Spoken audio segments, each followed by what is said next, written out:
Peoples. Good morning, good afternoon, whatever you want to call it. I just got back from eating lunch with my daughter at school, and something just hit me, just on my mind.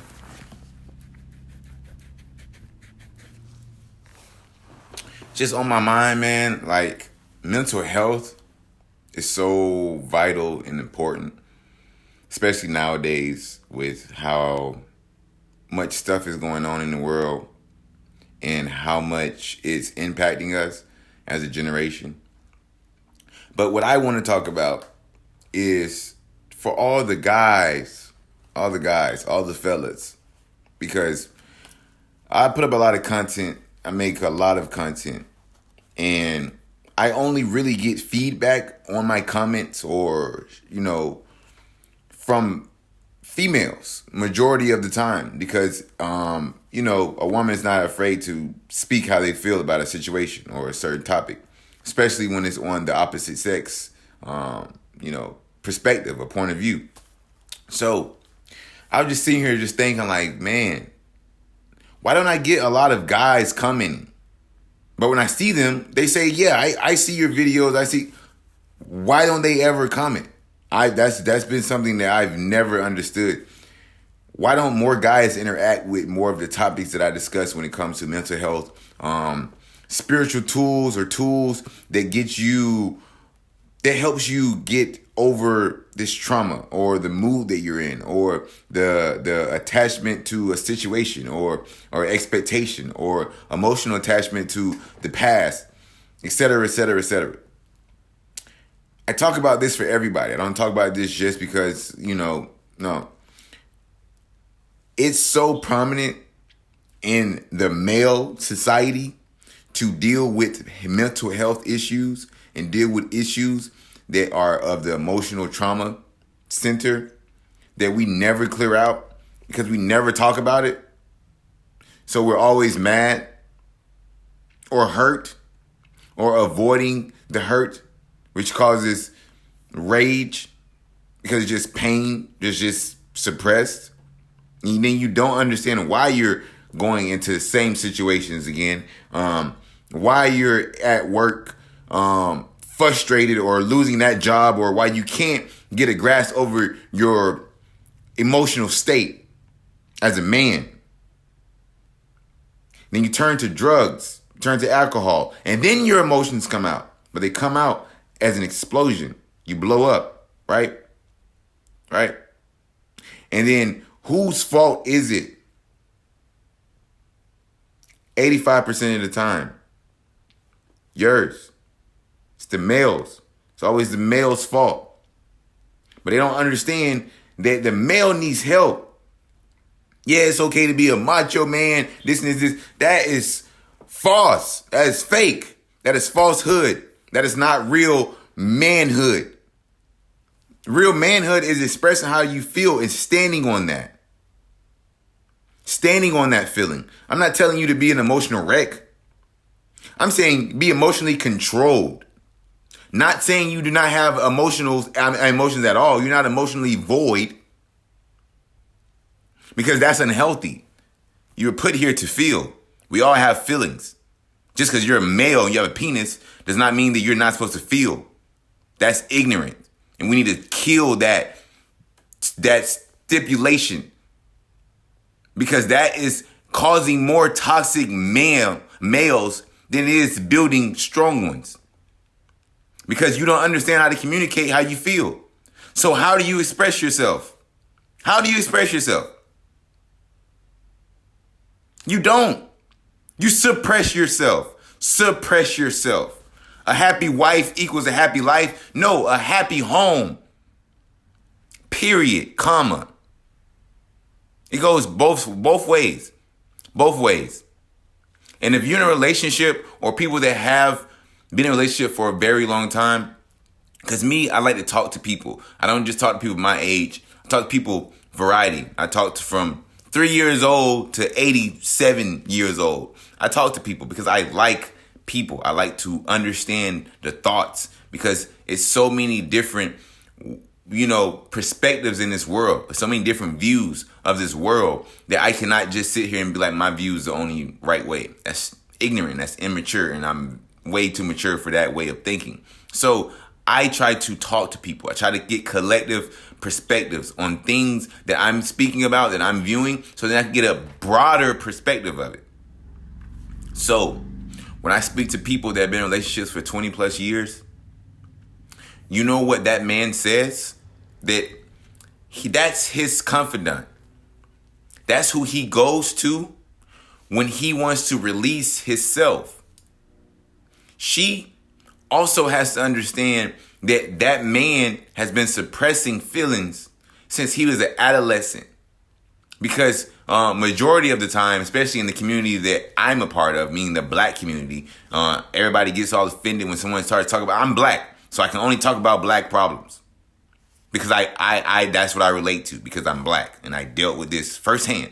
I can't talk to you about white people problems. I can't talk to you about Asian problems or Mexican problems. I can only talk to you firsthand experience about black problems. So that's why I talk about black problems. Now let's move on. So the black male from birth, really, we don't have that example of what a black male is supposed to be like in a household.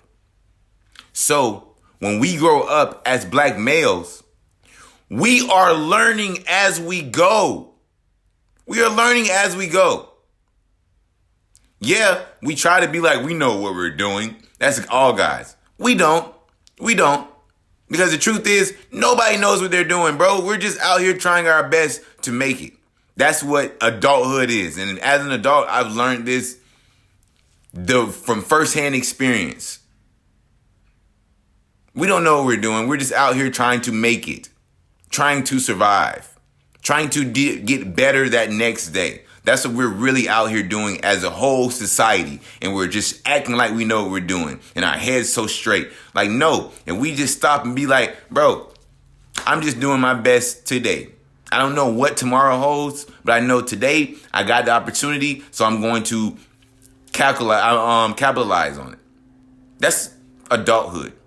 So as a man, as a black male with no father figure in my life, to show me how to be a father or how to hold down a household, which is so vitally important. Because I'm going to talk about the other side too, but that's a whole nother different conversation with the women. But the males, we don't have examples. So when we do become that man of the household, the responsibilities that are on us, the responsibilities that we take upon ourselves, we think that we have to do it all by ourselves. Because we were so used to doing that when we were kids. How many of y'all males was the man of the house at like 8 or 10? How are you a man of the house?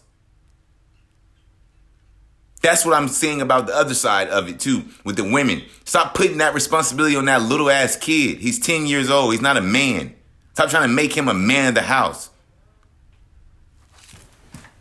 And that's where I'm at with that. You know what I mean? So hold on 1 second, y'all.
My bad, y'all. I'm back. Okay, let me get back to where I was at.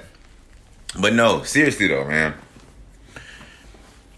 Being a male, black male, without having that example in a household, you really don't know what to go off of. Your best bet, the best thing you can do is try to gain as much perspective of somebody that has been in a two-person household, family home, to be able to get a grasp on how they are based off of that upbringing and how you are based off your upbringing, and understand those qualities. So for me, when I was little, I always went to other people's houses a lot because I wanted to be around that family love because I didn't have that when I was growing up. So a lot of my friends, they had two-parent households. So I got to see the example of a man in a house and holding down a household. So that helped me as I got older, because with me, I like to study things, as I said before. So I like to learn off of other people's experiences, not necessarily having experienced them myself all the time. That's how I get my knowledge of, and then I go through experience, and then I get my wisdom. But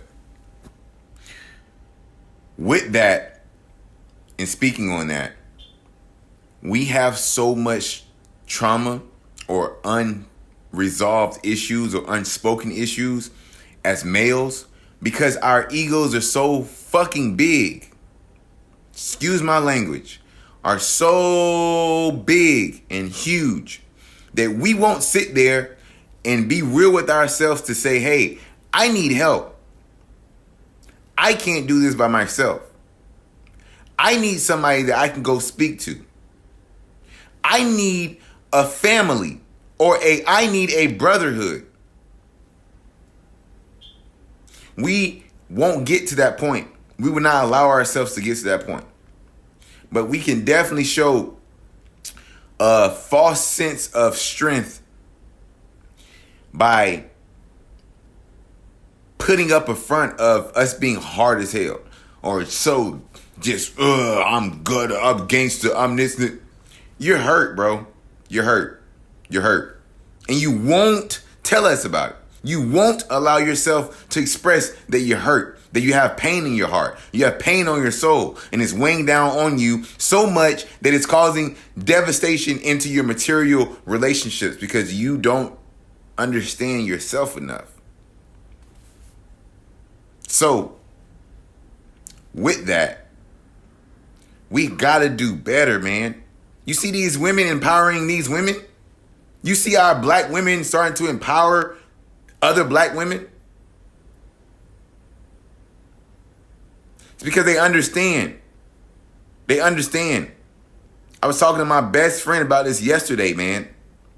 When we were slaves, bro, we were slaves on a plantation. We didn't have anything. We had zip, nada. We couldn't read. We couldn't write. We had nothing. You know what we had? Each other. We had each other. Each and every last one of us. Even if we were not from the same tribe. We are all that we had. That's why it says it takes a village. It takes a village. Meaning that that's all we had was the village. So when you couldn't do it, you knew Jill, Jan, and Jill up the street. They might be able to help you out with that. When we didn't have no food, I had my scraps. Jill next door had her scraps. John across the street went and stole some whatchamacallit from the master house when he was over there. Let's all put this together in a big ass pot and make some soup and feed the whole village.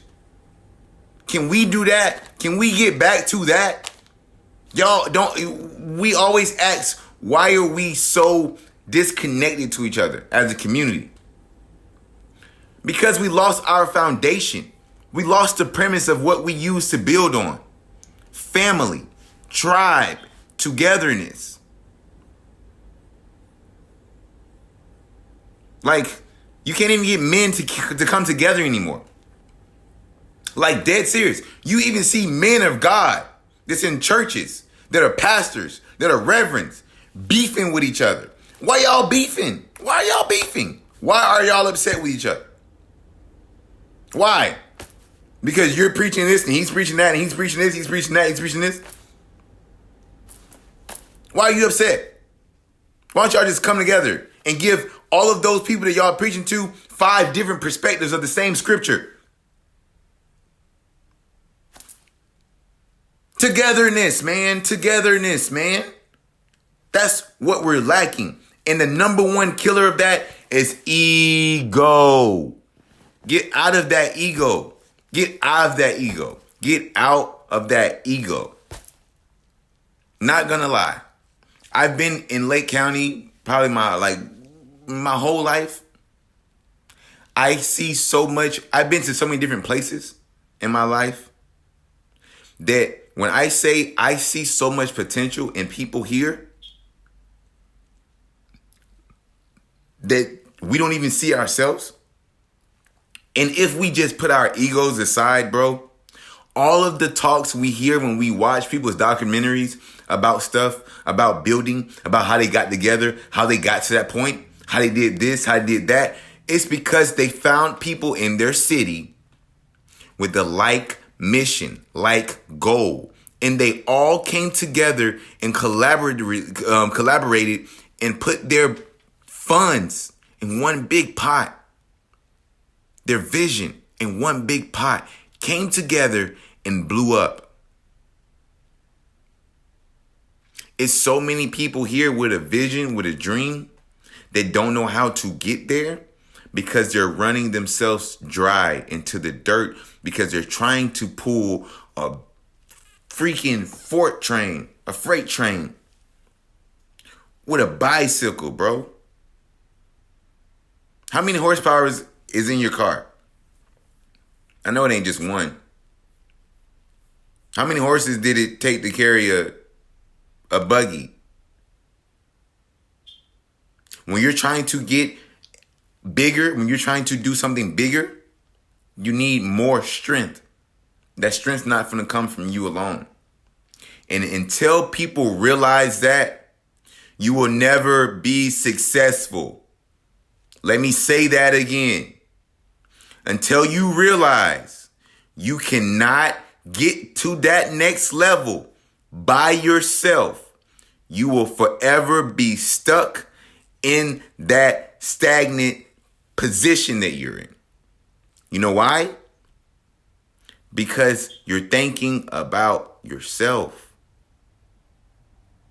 You have to put the mission, put the goal, put the vision before yourself. You have to be doing it for something that is more than you. Look at everybody that you're looking up to that is famous. Are they doing it for themselves? Or are they doing it for other people? They're doing it for other people. So, understand, men, if we want to continue to grow real men, I have a daughter, but if I had a son, it'd be completely different in the way that I raise him. But I have a daughter, so I'm raising my daughter to understand how to see a real man. I don't sugarcoat anything with my daughter. I don't. I let her use her mind. I let her use her feelings, her intuition already with things. And then I also let her know how she's supposed to be spoken to. If I get mad and I yell at her, I come back and I talk to her and I explain to her why I yelled at her, why I was upset. And does she understand why? Because I don't want that stigma of an angry black parent or an angry black father. I want her to be able to come talk to me. Not thinking that she can't come talk to her daddy because daddy's no. Communication is everything. You do not have to be a male or a fucking female to be able to communicate properly. That's stupid, and that's the most ignorant thing that we tell people. If we want to be better as citizens in this society, in this country of America, we got to start changing. We can't expect change. How can you sit and expect change? What's going to happen if you just sit down and do nothing? What's going to happen? You going to change? Nothing's going to change, bro. Nothing. So until y'all stop waiting for somebody to be elected to change America and it's we the people, then we will never, ever, ever change. And everything will just continue to go down until it blows up. Then you're forced to change. You're forced to start over. Let's not do that, man. Let's start now. Let's start right now as a collective and make a conscious decision to do better. Stop teaching people traits that are toxic. Stop telling people, well, you're a man, you can't cry. You're not supposed to feel. You're not supposed to talk. You're not supposed to talk about your feelings. You're supposed to only get together and go talk about sports and females and how y'all just screwed and stuff like that. No, you know what that's behind? Insecurities. That man is hurt. That man is hurt. He doesn't even know how to love himself enough to even understand the love of a woman. He doesn't love himself enough to understand the love of a woman because he's so used to being around toxic. That's what our generation has come to. No one wants to deal with the emotions that deal with relationships anymore. So they just go out and just screw each other. And think that's not going to have an emotional freaking impact on them. It is. It's going to make you go that much more left. Why? When your emotions are right. So then that way you don't know when it's real or not. You don't know how you're feeling or not. You don't know what that relationship is based off of, really or not. Somebody just made a post today about relationships in this generation. And I said, yeah, we don't take time to get to know each other anymore. We want it right now. Oh, let's get together. Let's get married. Let's slow down. You know, relationships take time, right? You don't build a house in a day. No, you want to make sure that house sturdy. So you give it like a month or two. You make sure your foundation is down, test it. You make sure those pillars are up, test it. You make sure that roof is tested. Because if not, everything that you built that you thought was going to be so on point because you rushed it is now faulty. That one little screw that you overlooked, now your whole left side of your house is falling down. How you going to hold that up? How you going to hold the right side up when you working on the left? So if you make sure that you take the time to build that ground foundation before you make that move, relationships are work. They're not something that you just, oh my God, I feel so in love. No, love is work. Real love is work. That feeling of, oh my God, this is love. That's not actual real love. That's the emotional feeling that you just got because something just sparked your interest. But love is the totality of that person. The part of them that don't spark your interest. The part of them that irks your nerves. That's relationships. That's real relationships. Just like your friends, you get in arguments with your friends, and then y'all fall out for like 3-4 months, and y'all come back together because that's love there. That's real love there. So in relationships, you have to understand. Get back to that premise of that real love there. Because you're going to go through a lot of stuff. So we've lost that. That's why we have so many divorce rates and so many single parent homes, bro. Because it starts at home. It starts at home.